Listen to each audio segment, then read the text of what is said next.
cyclone.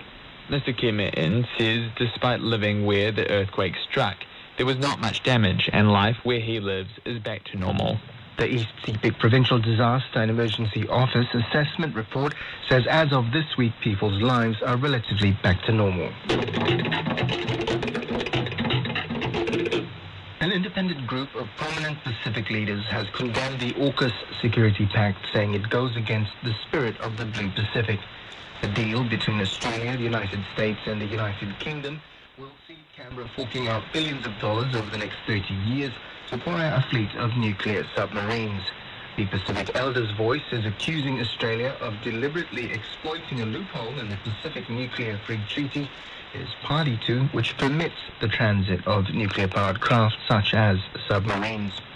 A spokesperson for the group, former Kiribati President Arno Tong, says it's also disappointing as a member of the Pacific Islands Forum that Australia would commit such a staggering amount of money to militarization when it's signatory to the 2050 strategy for the Blue Pacific, which is a strategy that identifies the climate crisis as the region's single greatest security threat. I spoke with Arno Tong.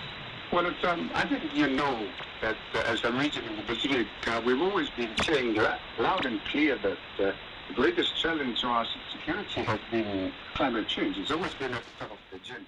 And of course, that has never really attracted a lot of support, including from Australia in the past. And so this sudden change of gear and with a commitment of over $300 billion to a project which is part of the AUKUS agreement, it seems to speak very loudly that the security priority of Australia and the AUKUS partners is different from our priority. We also have the existing arrangements in the region with respect to the nuclear, okay? Because we've had many of our member countries have had very bad experiences with nuclear testing in the past. Now, we're seeing, following this announcement, Australia's Prime Minister stopped over in Fiji and quickly made assurances to Sitiveni Rabuka in Fiji about the AUKUS deal not breaching the Treaty of Rarotonga.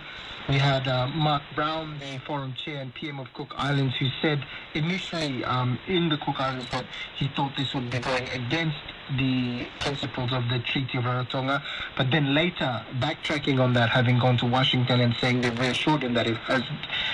What's your thought on the messaging and I guess I wouldn't say advocacy, but the moves to reassure Pacific leaders from Australia, from the US about the deal not breaching the Treaty of Rarotonga? Well, I think this is precisely the point.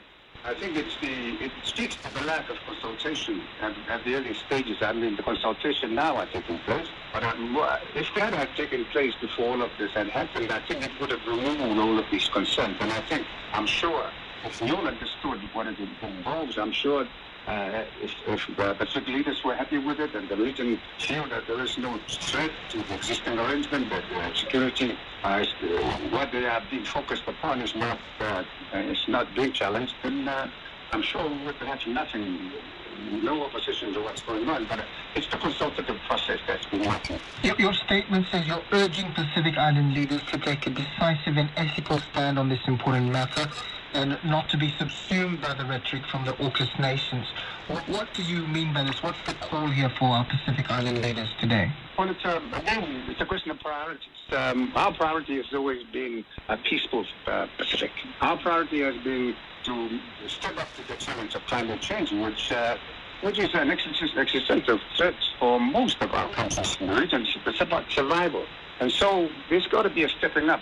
And I think if the focus continues to be at the military, at the strategic level, then that would redirect attention away from what is and remains our biggest threat. Now, the Pacific Islands Forum leaders are meeting later this year. What role do you think the Pacific Islands Forum as a regional body also plays in terms of having Australia around the table and advocating and speaking to them later this year for the leaders? Well, Australia is a part of the Pacific family. And I think Australia has got to step up as a part of the Pacific family. And so that is precisely the kind of consultation process that needs to happen all the time. all the time, any time that a major decision like this is taken, I think it is important to be a part of it, that everybody becomes a part of it. I think we've known what's happened in the past when